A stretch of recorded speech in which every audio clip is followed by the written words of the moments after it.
नमस्कार मंडळी. तर लग्नानंतर होईलच प्रेम या मालिकेचा आजचा भाग तुम्ही ऐकत आहात, म्हणजे 29 एप्रिलचा. अरे बापरे, आजचा भाग त्यांनी जरा कॉम्प्लिकेटेडच दाखवला बरं का. मला जरा टेन्शनच आलं आजचा एपिसोड बघून. तर बघा, सुरुवातीला थोडा मागचा भाग दाखवतात ना ते जीवाचं आणि नंदिनीचं बोलणं ऐकवलं. नंदिनी सहज म्हणते ना त्या जीवाला की अहो तुम्ही कुठून पैसे देणार. आता ती असं बोलून जरा म्हणजे तिलाच ऑकवर्ड वाटतं की आपण हे काय बोलून गेलो जीवाला. काव्या या दोघांचं बोलणं ऐकत असते. नंदिनी म्हणते सॉरी हं जीवा, काय झालं ना की मी या घरात आल्यापासून तुम्हाला कामावर जाताना असं पाहिलंच नाही, म्हणून मी असं बोलून गेले. हं सॉरी, तुम्हाला राग आला असेल तर.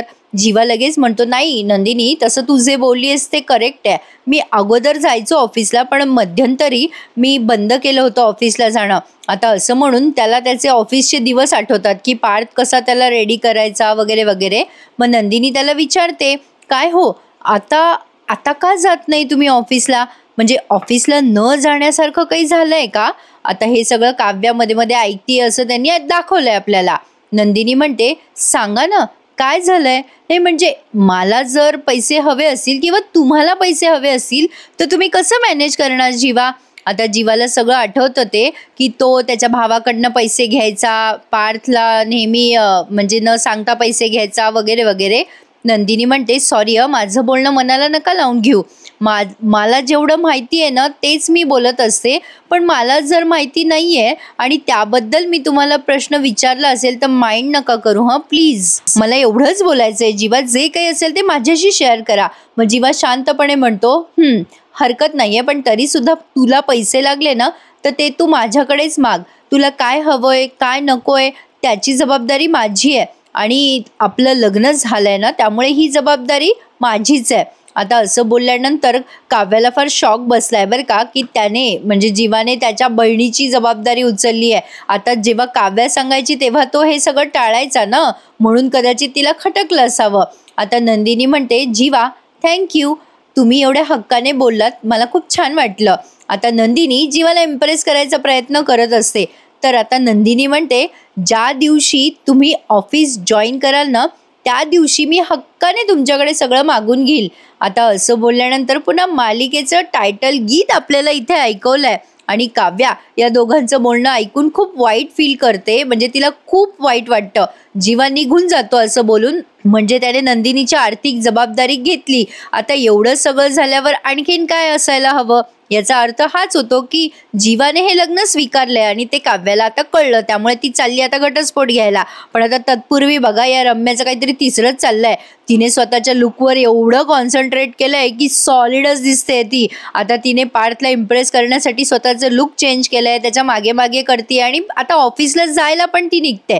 असो, पण तत्पूर्वी आता बघा वसू आत्या आणि काव्याची भांडणं त्यांनी दाखवली आहे बऱ्याच दिवसानंतर. एकतर काव्या आधीच टेन्शन मध्ये असते आणि वसू आत्या येऊन तिचं डोकं खातात. वसू आत्या म्हणतात काय ग कुठे निघालीस.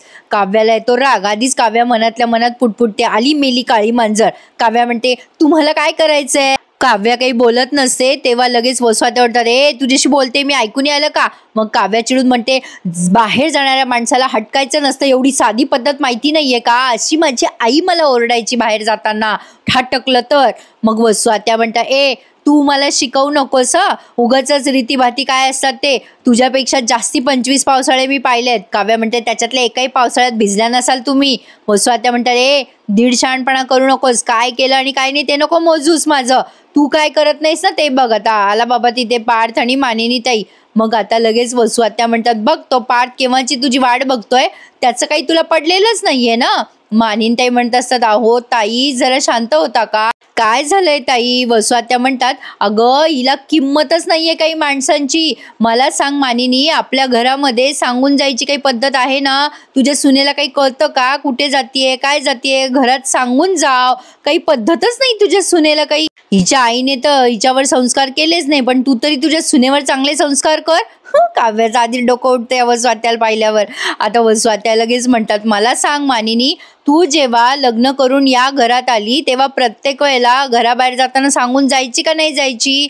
मानिनताई म्हणतात अहो हो ताई, पण आता काव्या चिडते आणि म्हणते काय हो वसू आत्या तुमचा काय प्रॉब्लेम काय आहे. नाही सांगूनच टाका आज काय प्रॉब्लेम आहे. मानिनी काकू सांगून जायच्या, नंदिनी ताई सांगून जाते, ठीक आहे ना, पण मी नाही सांगून जाणार, कारण मी काव्य आहे. काव्या, किती वेळेला सांगितलं मी तुम्हाला, मला तसं वागणं जमत नाही म्हणून. आणि मुळात मी कुठे चालले, कशासाठी चालले, केव्हा येणारे, केव्हा जाणारे, हे सगळं जाणून घेण्यात तुम्हाला काय एवढा इंटरेस्ट आहे? आणि तुम्हाला काय फरक पडतो मी कुठे चालले आणि कुठे नाही, हे सगळं बघण्यात आणि ऐकण्यात?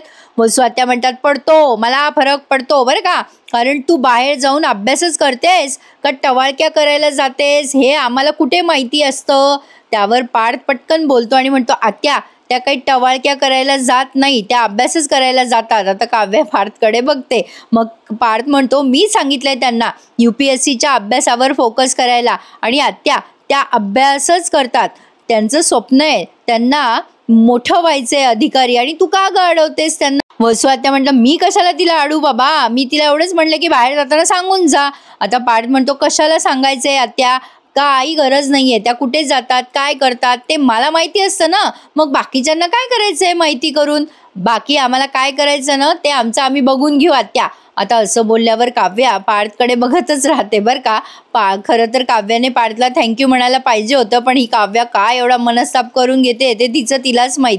असो, आता वसू आत्याचा पचका झाला ना, लगेच त्या मानिनी ताईंवर राग काढतात आणि म्हणतात, बघ बघ मानिनी, आजकालच्या पोरांना बोलायची काही सोयच राहिली नाही. आला लगेच सेनापती होऊन बायकोच्या पाठीमागे उभा राहायला, म्हणजे घरातल्या वडीलधाऱ्यांनी काही बोलायचंच नाही आता तुम्हाला.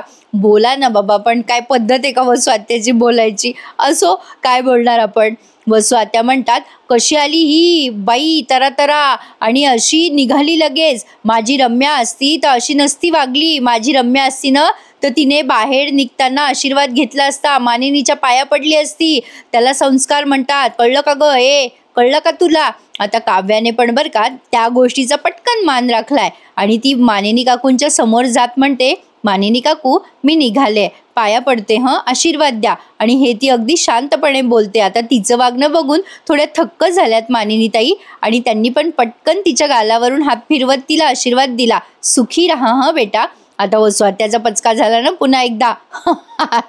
आता काव्या काय करते, एकदम येते वसू आत्याच्या समोर. आता त्या घाबरतात. काव्या वसू आत्याला उत्तर सॉलिड देते. ती म्हणते, माझे संस्कार कोणापुढे आणि कसे दाखवायचे ना ते मी ठरवत असते. ओ आत्या, पाया पडते, आशीर्वाद द्या. आता काव्या अगदी शांततेत पाया पडते, पण वसू आत्याचा हेतू साध्य नाही झाला ना, त्यांना भांडणं लावायचे होते, सगळं शांततेत पार पडलं. इथे पण मजा आली बरं का प्रेक्षकांनो. काव्या पाया पडते वसू आत्याच्या. आता बघते ती आशीर्वाद देताय की नाही. लगे वसू आत्या पटकन डोक्यावर हात ठेवून देतात बरं का. आता वसू आत्याला ती पुन्हा म्हणते, वसू आत्या, आशीर्वाद घ्यायला वाकले बरं का मी, पण ओ आत्याबाई, मी कधीच मोडणार नाही बरं का. मी कधी जातीये, कुठे जातीये, का जातीये हे मी तुम्हाला सांगून जाणार नाही, आणि तुम्हाला कधीच सांगणार नाही. काव्या पण ना त्या आत्याची बारी डोकं लावत बसते प्रेक्षकांनो. आता वसू आत्याचा पुन्हा संताप होतो. त्या काही बोलणार काव्याला, तेवढ्यात आता पार्थ येतो समोर आणि म्हणतो, इनफ आत्या, त्यांना जिथे जायचंय तिथे त्या जातील. तू त्यांना बोलू नकोस, त्यांना जे करायचंय ते त्यांना करू दे. तू त्यांना काहीही बोलायचं नाहीस. लग्न झाल्यानंतर मुलीचं स्वातंत्र्य, त्यांचं शिक्षण, त्यांचं स्वप्न बघणं, या सगळ्यावर आपण बंधनं का घालायची ग आत्या? आता आत्याला कसं तरी होतं ना, पार्थ तिची बाजू घेतोय तर. आता काव्या ते ऐकते बरं का. पार्थ म्हणतो, मी काही असा मुलगा नाहीये की त्यांच्या स्वातंत्र्यावरती उगाचच गदा आणेल. सध्या काव्याचं शिक्षण महत्वाचं आहे. काव्या माझी बायको आहे. काव्या मला सांगून जाते, हे माझ्यासाठी इनफ आहे. बाकी त्या कोणाला काहीही सांगून जाणार नाही, आणि काव्या, तुम्हाला बाकी कोणाला काही सांगून जायची गरज पण नाही. आता तो काव्याकडे बघून हे सगळं बोलतो. मानिनी ताईंना छान वाटतं बरं का हे सगळं उत्तर ऐकून. पार्थ म्हणतो, संसार आम्हा दोघांचा आहे, त्यामुळे आम्हाला ठरवू द्या आम्हाला काय करायचंय ते. आमच्या दोघांचं ठरलंय, आम्हाला दोघांना काय करायचंय, आणि काव्याचंही ठरलंय, त्यामुळे हा त्यांचा निर्णय. त्यांच्या निर्णयाला माझा पूर्ण पाठिंबा असणार आहे. खरं तर काव्याला पार्थ खूप जुनाट विचारांचा वाटत होता, पण पार्थने आज सिद्ध केलं की तो किती फॉरवर्डेड आहे आणि आदर राखणारा सुद्धा आहे. आणि पार्थने स्पष्टपणे सांगितलंय की माझा काव्यावर पूर्ण विश्वास आहे, हे सगळ्यात महत्त्वाचं आहे. आता जेव्हा तो असं बोलतो ना, तेव्हा खरं तर काव्या जरा दचकते, कारण तिला जे सांगायचंय ते ती कुठे सांगू शकते.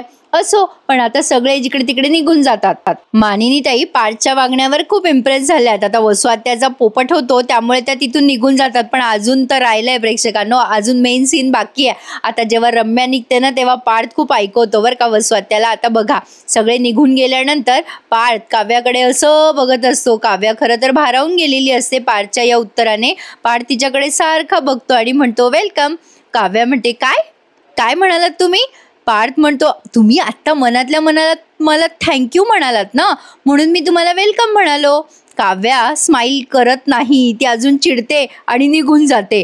पार्थ म्हणतो अहो थांबा थांबा काव्या, मी सोडतो ना तुम्हाला. काव्या त्याला म्हणते जाईल माझी मी. पण पार्थ मात्र आता तिथल्या तिथे स्माईल करतो आणि काव्याच्या वागण्यावर इम्प्रेस होत असतो बिचारा. असो, त्याला नातं टिकवायचंय आणि हिला नातं तोडायचंय.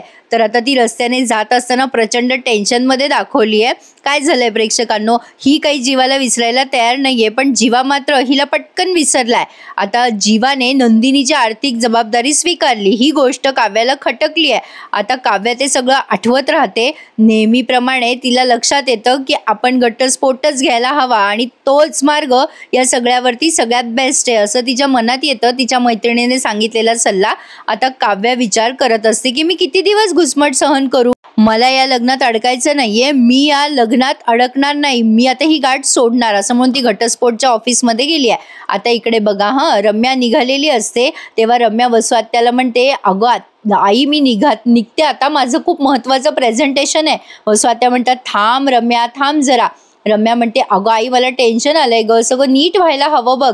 आता लगेच वसुआत्या म्हणतात होईल सगळं छान होईल. आता या मानिनीताई तिथेच उभ्या आहेत बरं का. मानिनीताईंना रम्याचा प्रचंड राग येतो. असो, आता या वसुआत्या दही साखर आणतात. रम्या म्हणते मला नाही आवडत दही साखर. आता वसुआत्या म्हणतात महत्त्वाच्या कामासाठी चालली आहेस बेटा, खाऊन जावं एक घास, घे घे. आता ही रम्या म्हणते थोडंसंच दे हां. पार्थ आणि मानिनी ते एकमेकांना खुणवत असतात. पहा स्वतःचं कसं कौतुक करून घेताय दोघी मायले की. वसुआत्या म्हणतात यशस्वी भव, तुझा दिवस छान जाओ आज रम्या. रम्या म्हणते थँक्यू आई. पार्थ लगेच म्हणतो अरे वा वसुआत्या, दही साखर काय ग वसुआत्या, मगाशी काव्या बाहेर पडल्या तेव्हा त्यांच्या हातावर नाही दिलीस तू दही साखर, त्यांना तर टोमणे मारलेस. यशस्वी भव काव्याला बोलली असती तर तिचाही दिवस चांगला गेला असता ना. नाही म्हणजे सगळ्यांच्या बाबतीत सारखं वागावं आत्या. आता असं बोलल्यावर आत्याला पुन्हा कसं तरी होतं आणि आत्याचा पुन्हा एकदा अपमान झालेला आहे. असो, पण अजून पार्थ काही सांगायचा आणि बोलायचा बाकी सोडतच नाही. तर वसुआत्याला जरा होतं कानकोंड, पण तरी त्या कुठे एवढ्या फील करून घेतात. असो, आता इकडे बघा आपण फक्त मालिकेच्या पात्राबद्दल बोलत असतो बरं का प्रेक्षकांना इथे. तर बघा आता काव्या तिथे घटस्फोटाच्या ऑफिसमध्ये आली आहे. आता तिच्या मैत्रिणीचा कोणी रेफरन्सने तो वकील तिने बघितलाय. आता काव्या तिथे जाऊन त्या वकिलाला म्हणते की सर तुम्हाला सांगितलं असेल ना अनिशा का अनुषा कोण तिने की मी इथे घटस्फोट घ्यायला का आली आहे. मग आता लगेच ते वकील म्हणतात अहो तुमच्या वयाच्या बऱ्याच मुली माझ्याकडे येत असतात घटस्फोट घ्यायला, त्यांना लग्न मान्य नसतं वगैरे म्हणून.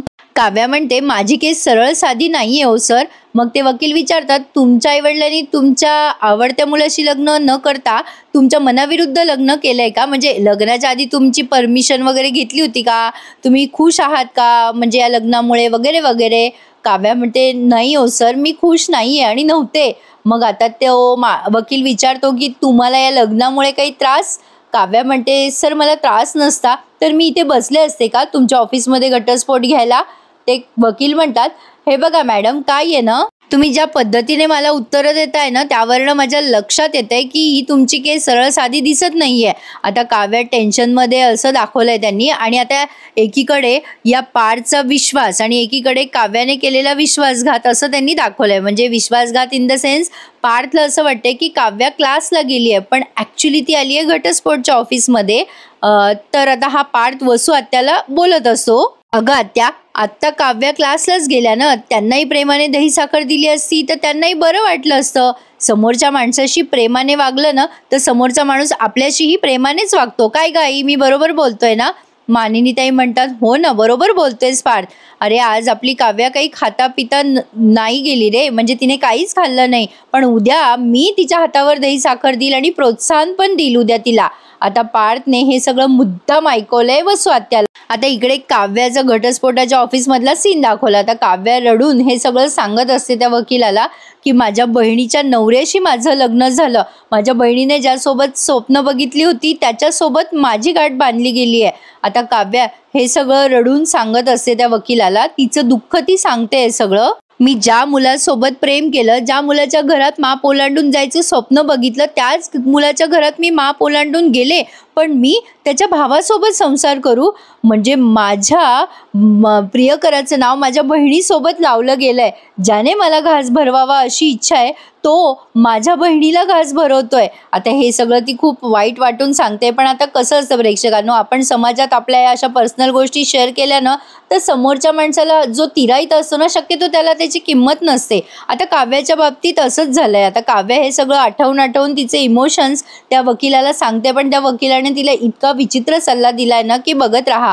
आता ही काव्या सांगते, ज्या मुलाला आपण 365 दिवस आपल्याबद्दलच बोलताना बघितलं, आपल्यासाठीच वेळ घालवताना पाहिलंय, त्या मुलाने आपल्यासाठीच वेळ घालवलाय आणि तोच मुलगा आपल्या बहिणीला गजरा गिफ्ट देतोय. हे सगळं ऐकून बघून कसं वाटत असेल तुम्हीच सांगा. आपल्याला आपलं प्रेम विसरता येत नाही, पण आपलं प्रेम आपल्याला विसरते. असंच घडतं का डिवोर्स घेणाऱ्यांच्या केसेसमध्ये?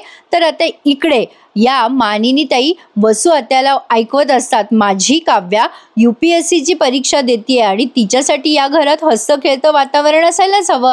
त्यामुळे काव्यासाठी मी प्रयत्न करेल. काय हो वसूताई, तुम्हाला काय वाटतं? आपण काव्यासाठी प्रयत्न करायला हवे की नाही? तिला अभ्यास करता यावा यासाठी. पण आणा इकडे, मी देते रम्याला दही साखर. ए रम्या, घे घे घे, महत्वाचं काम आहे ना तुझं. अगं घे, तुला आवडत नाही पण घे ग. आणि आता पार्थला पण त्या दही साखर देतात, मुद्दाम देतात त्या की मी काही असा भेदभाव करत नाही बुवा, असं वसू आत्याला दाखवायला.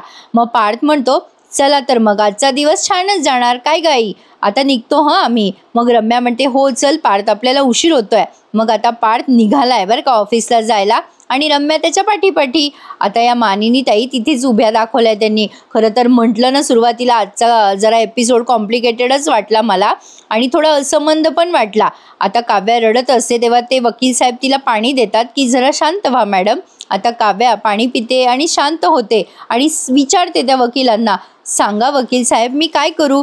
ज्याच्यावर माझं प्रेम होतं तो मुलगा म्हणतोय की मी आता काही करू शकत नाहीये, त्याचं लग्न झालंय माझ्या बहिणीशी, आणि ज्याच्याबरोबर माझं लग्न झालंय तो म्हणतोय की आपण आता संसार करूया आणि नव्याने सुरुवात करूया आणि आता तू माझा विचार कर. आता मी काय करू तुम्हीच सांगा. पण सर, माझं ज्याच्यासोबत लग्न झालंय तो खूप चांगला आहे हो, त्याची काही चूक नाहीये बिचाऱ्याची, फक्त माझं प्रेम त्याच्या भावावर आहे, मी त्याच्याशी वाईट वागते हो.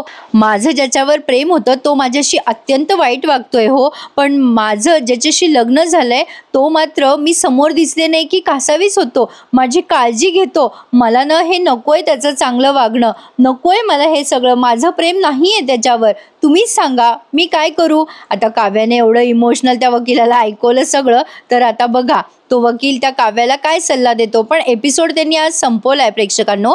20-20 मिनिटाचे हे रिव्ह्यू एपिसोड असतात, त्यामुळे रिव्ह्यू आपले लहानच होतात ना, कारण मध्ये म्युझिक असतं, काही भूतकाळातलं दाखवतात, ते प्रत्येक गोष्टी आपण नाही ना डिस्क्राईब करू शकत. तरी सुद्धा पूर्ण प्रयत्न करत असते मी अख्खा एपिसोड तुम्हाला अगदी व्यवस्थित सांगण्याचा. तर बघा पुढच्या प्रोमोत आपण बघू शकतो तो वकील म्हणतो की तुम्हाला एकच सल्ला देऊ शकतो मॅडम मी, तुम्ही घटस्फोट घेण्याचं कारण सांगा की तो जो तुमचा नवरा आहे ना की तो शारीरिकदृष्ट्या कमजोर आहे आणि तो तुम्हाला मूल देऊ शकत नाही, तुमची फसवणूक करतोय असं सांगा आणि घ्या घटस्फोट. पण काव्या काही ते मान्य करणार नाही असं वाटतंय. आता बघा नंदिनीला चेक दिलाय या जीवाने, त्यामुळे काव्या तिथे जाऊन भांडते त्याच्याशी आणि म्हणते, काय रे जीवा, ताईला एवढा मोठा चेक दिला, मला तर मोठ्या मोठ्या बाता मारायचा साधी की माझ्यासाठी तू जग जाळशील, माझ्या आयुष्यात जर दुसरा कोणी आला तर तुला सहन होत नाही. आता बरं तुला सहन होतं रे की मी तुझ्या भावासोबत फिरते, गप्पा मारते, एका खोलीत राहते, मला घटस्फोट हवाय जीवा, मला काही माहिती नाहीये, मी गेले होते वकिलाकडे घटस्फोट घेण्यासाठी. आता हे सगळं ती जीवाला तिथे घरात सांगत असते. तर बघूयात कोणी ऐकतं का यांच्या गप्पा आणि पुढे काव्याचा निर्णय कसा बदलतो. घटस्फोट तर काही हे घेत नाही प्रेक्षकांनो, हे मात्र नक्की आहे.